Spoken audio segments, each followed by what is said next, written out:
Hi everyone, today I'm going to show you how to make a crab curry. I know everyone is really excited to see, wanted a recipe for a crab curry. So I'm going to show you how to clean the crab first and we'll get on with the curry paste. So I've got the blue swimmer crab, one that will serve roughly about 2 people, and depending on how many people you want to have, you can increase the quantity of the crabs. I'm going to show you how you can clean the crab. It's quite easy. So you just have to take this part, slowly pull that, and then it comes out of the shell. So it's just like that. It's very easy and simple. And just wash off all the guts part, and you can then start off cutting the crabs. So just take everything out and just clean it out. Give it a good wash.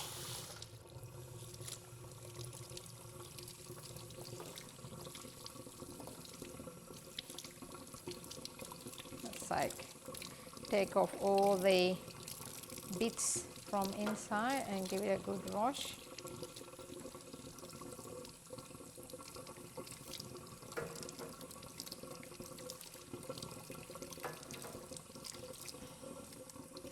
Alright, so I'm going to leave that, and I'm going to use the shell as well. When you're plating up, you can use the shell like the crab sitting on the top. So I'll just wash that and leave it in my bowl so I can use that later. So give it a good wash and take off all the dirt from inside.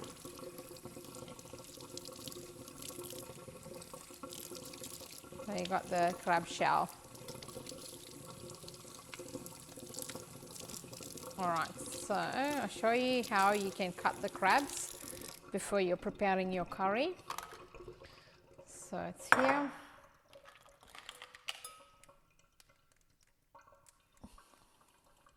What I normally do, I'll just cut the crab into 2 portions like that, and then if the legs are quite big, you can just remove them.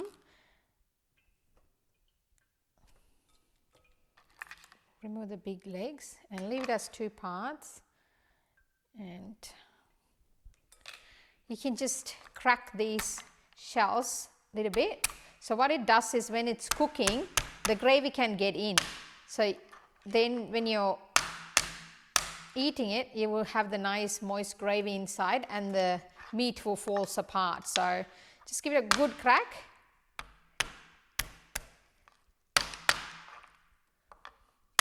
That's it. So that's ready, and I will show you how you can do the curry paste for the crab.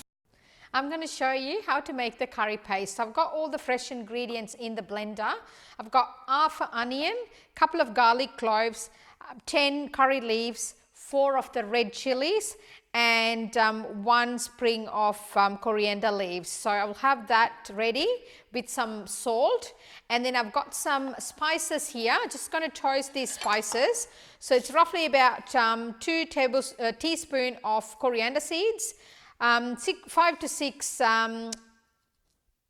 peppercorns, and 4 of the dried chilies, and a piece of cinnamon stick, and 2 cardamom pods, and some fennel seeds, roughly about 1 teaspoon, and some cumin seeds, 1 teaspoon, and 1 bay leaves as well. So I'm going to toast these spices, and then I've got that toasted spices and the fresh ingredients. I'm going to blitz them up together in order to get the curry paste. And what I've got here is the tamarind pulp. I've got about 2 teaspoons of tamarind pulp, which is soaked in hot water before, and it's gone like really thick now. I'm just going to squeeze that into the mix that we are making. So I will show you what we're going to do next. I'll put the all the spices into the stove top, because what it does is once the spices are toasted, you get that nice aroma, and also it releases all the oils into the spice mix. So let's get on with that. The spices are getting toasted. Make sure that you have the stove top on very low heat, because it could burn very quickly. So you just leave them in very low heat, and then slowly, gently just shake the pan in order for the spices to roast properly, like in everywhere, because sometimes when you leave it like that, you just only have the bottom roasted and the top won't. So just make sure that you do that quite often, so that it gets roasted nicely.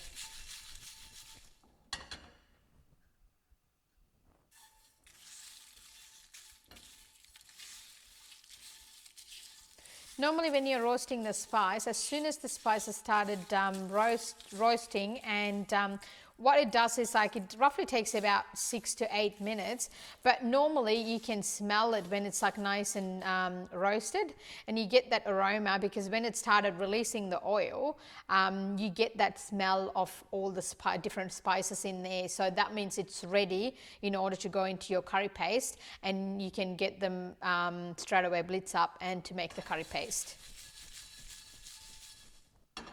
I'll leave that there for a couple of minutes. The spices been toasted roughly about 6 to 8 minutes, and I can get the smell. So normally when you're roasting the spices at home, as soon as it started releasing that natural oil, you will know it's ready. So I'm just going to add that to the fresh ingredients. Just put everything together.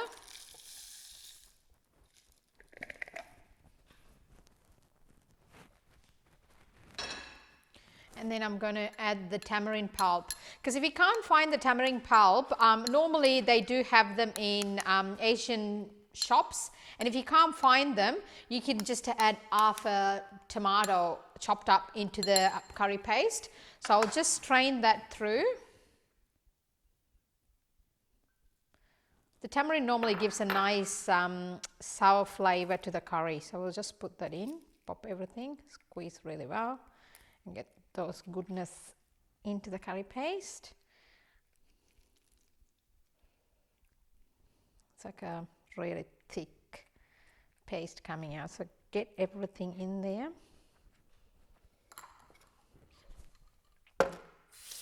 And then I will add some water in there, roughly about 75 mils of water, and then we'll give it a good mix.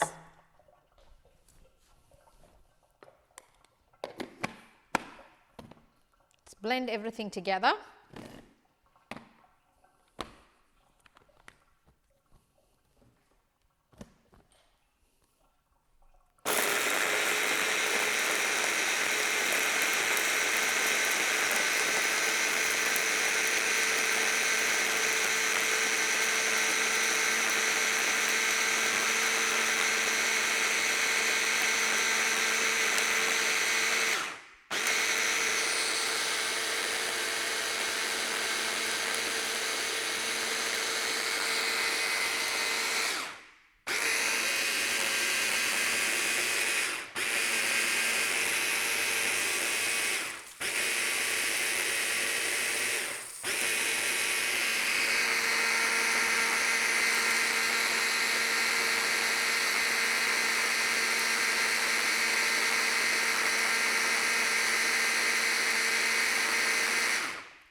I'm just going to check the paste, see how it is.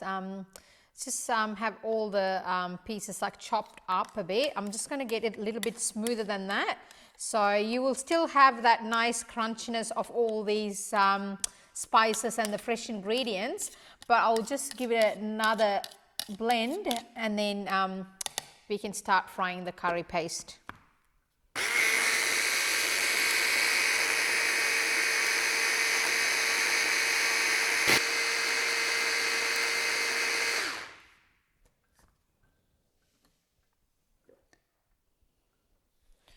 Okay, the curry paste is ready, and then we'll fry it off now.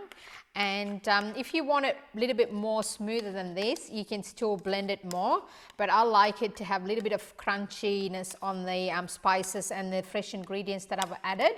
So I'm just going to leave it at that. So it roughly takes about, say, 4 minutes, or 3 to 4 minutes in order to get this sort of a consistency. So that's nearly ready, and we'll get on making the curry now. I've got 2 tablespoons of coconut oil. You can use olive oil or any oil that you like, but I prefer coconut oil for making curries. So I've got that heated up. So I'm going to add 1 teaspoon of fenugreek seeds and 1 teaspoon of mustard seeds and some dried chilies. Just break them into small pieces and then just put them in there. And started frying. You can hear the noise.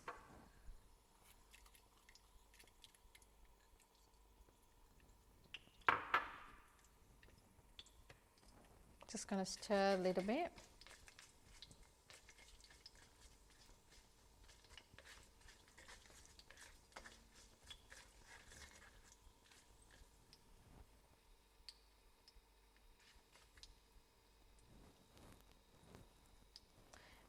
And then I'm going to add some fresh ingredients into the oil. So I've got some pandan leaves just chopped up, and roughly about curry leaves like 10 to 8. You can just use that as well. Chopped up some red onions and some garlic cloves as well. So I'm just going to add that to the oil.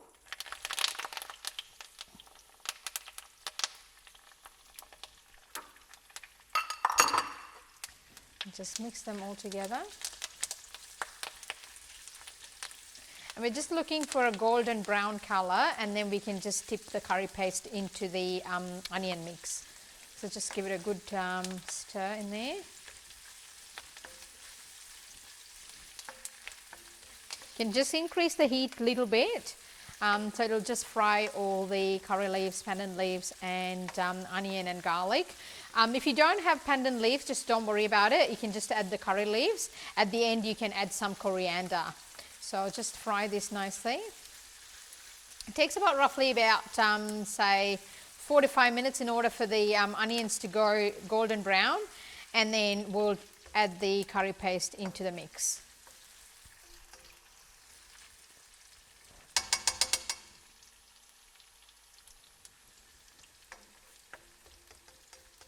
Just let it fry there.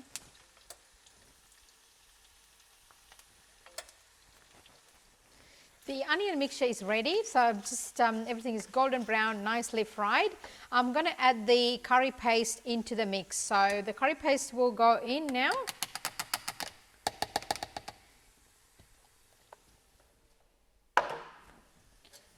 Add all curry paste into the mix.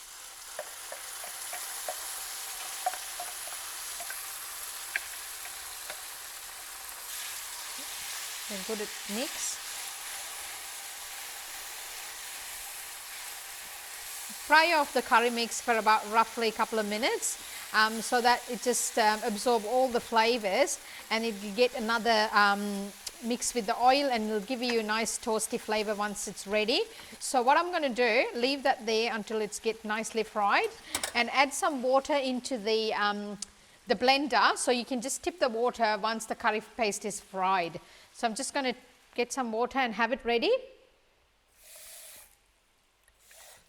Just make sure you just get all those paste inside the water, so you're not wasting anything. So that goes in once the curry paste is fried. So that's ready. Have it there, and just keep an eye on your curry paste.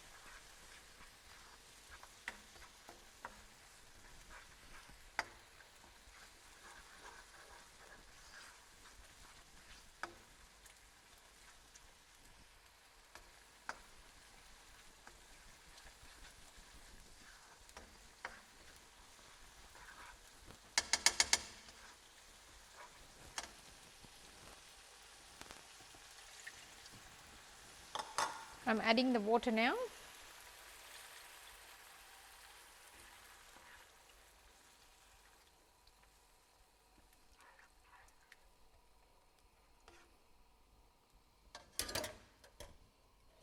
And I'll add some of the coconut milk. I'm just using 100 mils of coconut milk at this stage.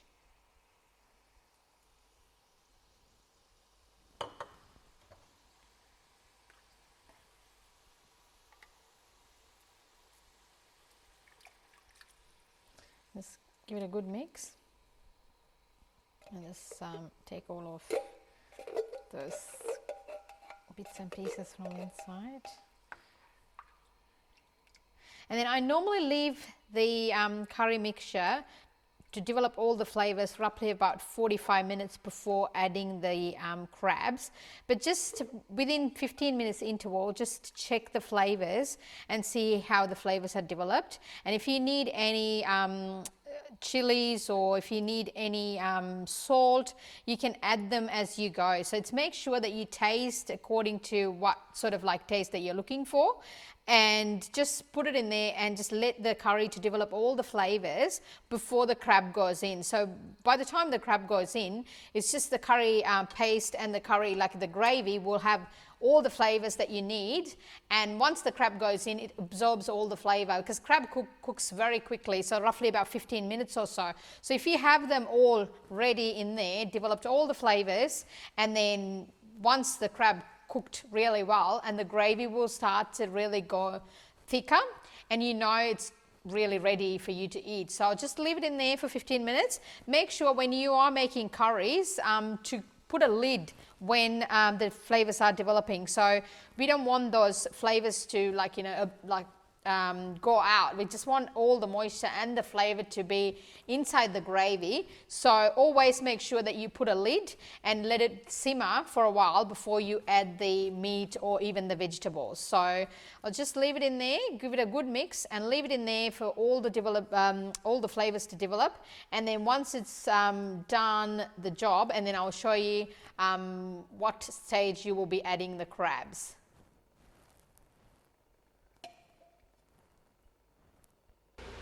The curry has been simmering away for half an hour, so I'm just going to give it a good mix and just taste it and see whether we need to add anything before I add the coconut. So just leave that there, and I'll taste it first.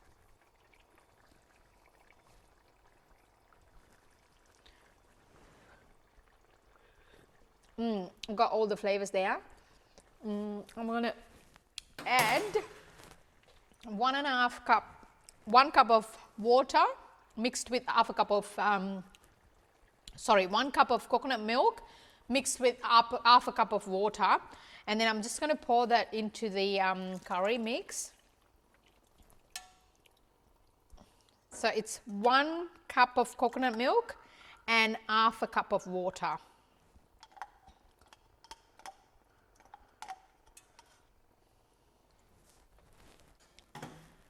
Mix everything together. If it's too spicy, I normally add dark palm sugar to the curry. If you think it's too spicy, you can add a little bit more, or what you could do is when you're making the curry paste, you could just lessen the chilies. So the fresh chilies or the dried chilies, you can just add 2 or 3 depending on how you like your spicy to be. And I've got here roughly about 25 grams of palm sugar, dark palm sugar. I'm just going to add that into the curry as well.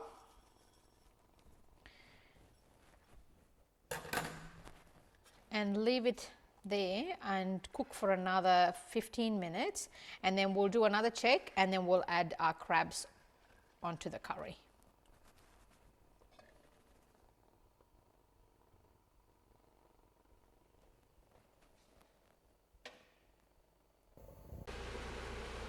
The curry is nearly ready, so I'll check that.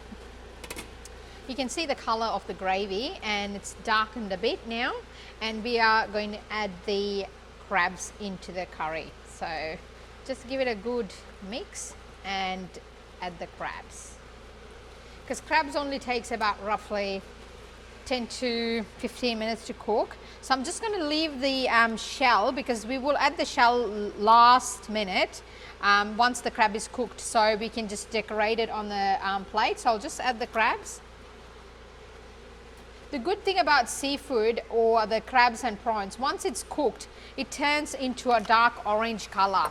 So you will know it's cooked, but roughly leave it in there in the gravy to absorb all the goodness, roughly about 10 to 15 minutes, and then we can plate it up, and then we can have the dinner with the rice and some salad. I'll show you once it's all cooked, and then we are ready to plate up.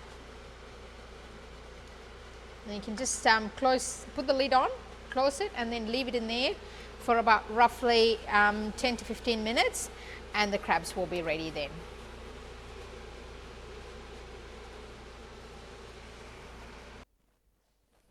The crab curry is ready now, so I'm going to plate it up. I've got some white rice to go with it, so I'll show you how you can plate it up. I've added the crab shell into the curry as well, and quickly cooked it as well. So it normally takes about a couple of seconds to cook the shell, but if you don't want to put the shell in there, you can just take the shell off, and you can just cook the curry by itself. And if you're not a big fan of presentation, and I'll show you how you can plate that up. I like to have the curry with some banana leaves. I've got some banana leaf on the bottom, and I will show you how you can plate this up.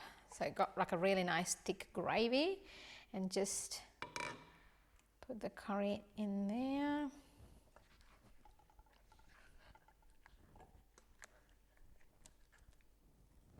It's normally enough for 2 people, and it's a quite rich, moist gravy, so I don't need much. Pour all the goodness there.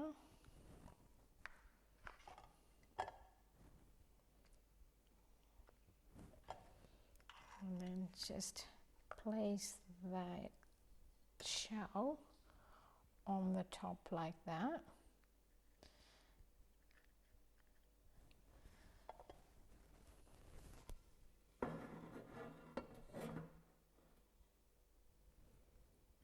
Put more gravy on top too.